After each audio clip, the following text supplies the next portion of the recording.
إياك نعبد وإياك نستعين اهدنا الصراط المستقيم صراط الذين أنعمت عليهم غير المغضوب عليهم ولا الضالين آمين.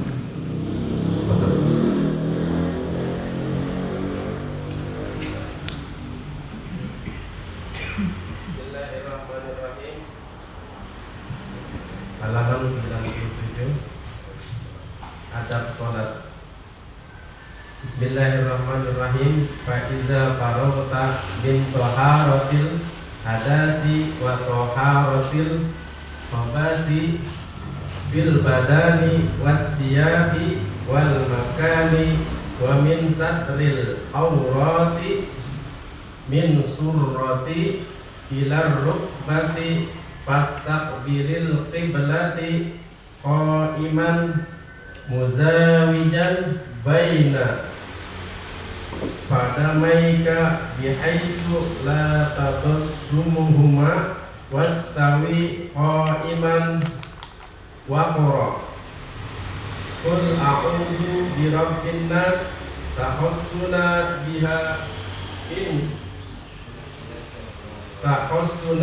biha minasyaitonir rajim. Muttafaqun alaih. Bismillahirrahmanirrahim. Alhamdulillahi rabbil alamin. Wassalatu wassalamu ala asyrafil anbiya'i wal mursalin sayyidina wa habibina wa safiyina wa maulana Muhammadin wa ala alihi wa sahbihi ajma'in. Amma ba'du, qala Allah ta'ala fi kitabihil karim wa huwa asdaqul qailin. Rabbi shrah li sadri wa yassir li amri wahlul 'uqdatam min lisani yafqahu qawli. Rabbi yassir wa la tu'assir, Rabbi tammim bil khair. Subhanaka la ilma lana illa ma 'allamtana innaka antal alimul hakim. Wa la hawla wa la quwwata illa billahil aliyyil azim. Adabus salati. Hadza adabu fi bayani salat. Inilah adab-adab di dalam menjelaskan tentang salat. Kita semua tahu bahwa salat itu adalah merupakan salah satu kewajiban kita sebagai seorang muslim. Rasulullah Shallallahu Alaihi Wasallam bersabda, "Buniyal Islam ala khamsin." Islam ini dibangun atas 5 hal. Syahadati alla ilaha illallah wa anna Muhammadar Rasulullah, wa iqamis shalah, wa ita'iz zakat, wa shaumi Ramadan, wa hajjil baiti man istata'a ilaihi sabila. Ini dasar dan dalil tentang perintah kita untuk melaksanakan apa? Salat. Jadi salat itu merupakan suatu kewajiban. Orang yang meninggalkan salat, dalam satu hadis Nabi memberikan satu peringatan. Kata Nabi, "Man taraka sholatan muta'ammidan faqad kafara." Barang siapa yang meninggalkan satu waktu sholat saja, maka sungguh dia telah kufur. Na'udzubillah min dzalik. Jadi nanti banyak orang pada saat hari kiamat ternyata tidak digolongkan sebagai orang-orang Islam, walaupun di dunianya dia mengaku sebagai seorang Islam. Di dunia dia ngaku muslim, tapi nanti yaumul kiamah ternyata dia tidak dimasukkan dalam golongan muslim.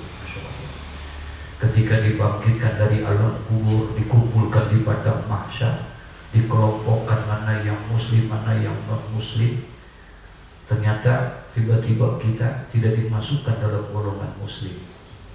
Padahal dulu di dunia kita muslim. Kenapa kok bisa begitu? Karena ada beberapa hal yang sudah kita tinggalkan dalam Islam. Salah satu di antaranya kata Nabi, nanti dalam kitab Nasaihul Ibad yang kita baca setelah biasanya bergantian dengan kitab ini, di situ akan dijelaskan satu hadis, ada 9 perkara yang menyebabkan orang itu berprasangka dia masih Islam, ternyata dia sudah tidak Islam lagi. perasaan dia sih masih apa? Islam, karena KTP-nya Islam, kartu keluarganya Islam, semua identitasnya Islam. Tapi ternyata dia bukan termasuk orang Islam, Masya Allah. Tanpa dia sadari, ya, ternyata dia sudah keluar dari Islam.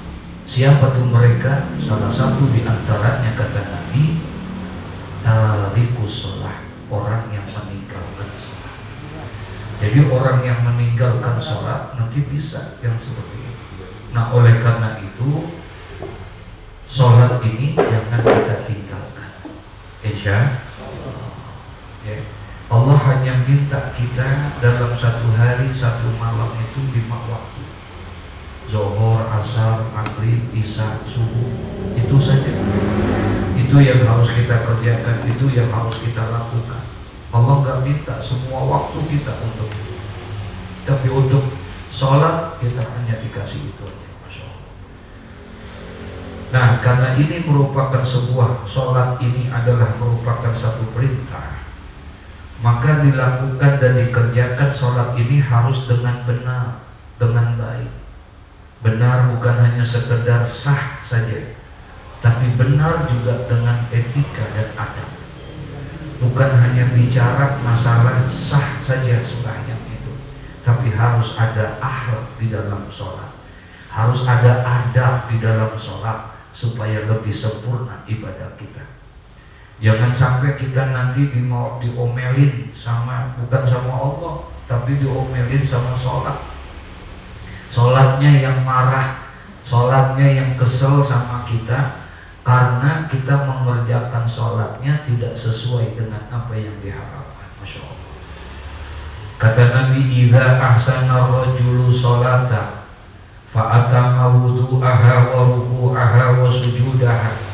Kata Nabi dalam satu hadis, Nabi mengatakan, idza ahsana rajulu sholata, apabila ada seseorang yang membaguskan sholatnya, dia bagusin sholatnya, fa'atama wudu'aha wa ruku'aha wa sujudaha, wudu'nya sempurna, rukuknya sempurna, sujudnya, alhasil semua sembahyangnya sempurna, dia kerjakan dengan baik dan benar, faqalati sholat, maka sholat itu pun berbicara.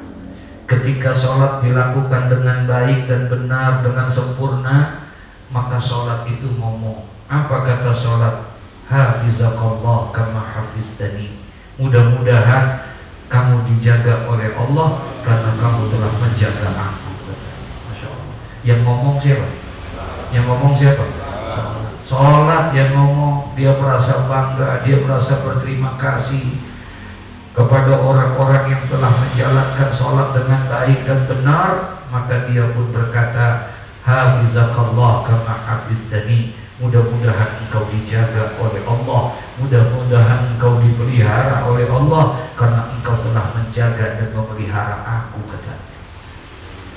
Tapi sebaliknya kata Nabi, wa idza asa ar-rajulu sholata, apabila ada orang yang sembahyangnya asal-asalan, wudunya asal-asalan, rukuknya asal-asalan, pakaiannya asal-asalan, sembahyangnya enggak pakai adab, enggak pakai akhlak, faqalati sholat, maka sholat juga ngomong, berbicara sholat di hadapan Allah dengan kemarahan dan kemurkaannya. Sholat berkata, apa kata sholat? Doyyaqallah kama doyyaqtani. Mudah-mudahan engkau dicampakkan oleh Allah karena engkau telah mencampakkan aku, katanya. Masya Allah. Yang marah siapa? Sholat. Sholat marah sama kita. Nah, oleh karena itu kita dibimbing ini oleh Hujjatul Islam Abu Hamid Al-Ghazali. Di dalam bab ini kita akan diajari supaya sembahyang kita benar, supaya sembahyang kita sempurna, bukan hanya sekedar sahnya saja, tapi juga harus ada adabnya, harus ada akhlaknya di dalam sembahyang. Insya Allah, Masya Allah, bersyukur kita ini untuk memperbaiki sholat kita. Fa'iza farabta min toharatil hadasi wa toharatil khabasi fil badani was siyabi wal makani. Kata Imam Ghazali, fa iza faradta, maka apabila engkau telah selesai min taharatil hadas wa taharatil khabasi, yaitu membersihkan hadas, membersihkan najis, fil badani wasiyabi wal makani, dibersihkan badannya, dibersihkan pakaiannya, dibersihkan tempatnya. Nih, mau sembahyang, yang pertama, kalau kamu sudah siap, kamu sudah bersihkan itu diri kamu, ya, bersihkan apanya, bersihkan badannya, bersihkan pakaiannya, bersihkan tempatnya. Lihat kita mau sembahyang, di badan kita ada najisnya atau tidak, di baju kita ada najisnya atau tidak, di tempatnya sembahyang ada najisnya atau tidak. Karena ini merupakan syarat sah sholat. Tidak sah sholat kita kalau seandainya di badan kita ada najis. Baju kita sih bersih, tempatnya bersih, tapi ternyata badan kita ada apanya? Ada najisnya, maka tidak sah sholat kita. Badan kita bersih, tempat kita bersih, tapi pakaian kita ada najisnya, maka tidak sah. 3 nih, tempatnya, pakaiannya, dan badannya harus bersih dari hadas, bersih dari najis. Ya, itu syarat sah. Dalam sembahyang itu ada syarat wajib sholat, ada syarat sah sholat. Beda, ada syarat wajib sholat, ada syarat sah sholat. Kalau syarat wajib sholat artinya persyaratan-persyaratan yang orang itu wajib sholat. Kalau dia udah ada persyaratan ini wajib sholat, artinya dosa kalau dia tidak sholat, namanya juga wajib. Syarat wajib sholat itu nggak banyak, 3 kata ulama. Yang pertama adalah Islam. Artinya orang yang selain Islam dia tidak wajib untuk melaksanakan sholat, karena dia bukan orang Islam. Ya, yang wajib sholat itu yang pertama siapa? Islam. Terus yang kedua, apakah setiap orang Islam itu wajib sholat? Belum tentu. Lihat dulu syarat yang keduanya. Apa? Baligh. Andai kata ada orang Islam tapi belum baligh, terus dia gak sembahyang, gak dosa dia. Anak kita umur 7 tahun, umur 8 tahun, udah balik belum? Belum balik. Nah sekarang dia gak sembahyang, gak dosa. Dia gak dosa, kenapa? Belum wajib. Tapi Nabi suruh, perintahin, umur 7 tahun, muru auladakum bis sholat, perintahkanlah anak-anakmu untuk melaksanakan sholat. Kapan? Ketika umur 7 tahun. Umur 7 tahun walaupun dia belum balik, bawa dia ke musola, bawa dia ke masjid, kenalin yang namanya sembahyang, maghrib 3 rakaat, isya 4 rakaat, bawa tuh anak kita, ajarin sholatnya. Padahal kalau bicara balik, udah balik belum? Belum balik dia, tapi Nabi. Nah, persyaratan yang kedua, orang wajib sholat itu pertama Islam, yang kedua balik. Kalau dia belum balik, berarti kalau dia nggak sembahyang, dosa tidak? Nggak dosa, karena syaratnya belum masuk. Apakah udah pasti itu orang Islam dan balik wajib sholat? Belum tentu juga. Dilihat dengan unsur syarat yang ketiga. Apa? Berakal. Ya, wajib dia, Muslim dia, Islam dia, baligh dia, tapi maaf gila misalnya, maka dia nggak dosa kalau nggak sembahyang. Kenapa? Karena tidak berakal. Nah itu namanya syarat wajib sholat. Kalau persyaratannya udah ada sama diri kita, Islam bukan kita, Islam, baligh belum kita, baligh, berakal belum kita, berakal, berarti kalau begitu wajib sholat. Nah ketika kita melaksanakan sholat, maka sholat itu ada lagi syarat sah sholat. Kamu tidak akan sah sembahyangnya, tidak akan sah sholatnya kecuali ada persyaratan-persyaratannya. Paham maksudnya?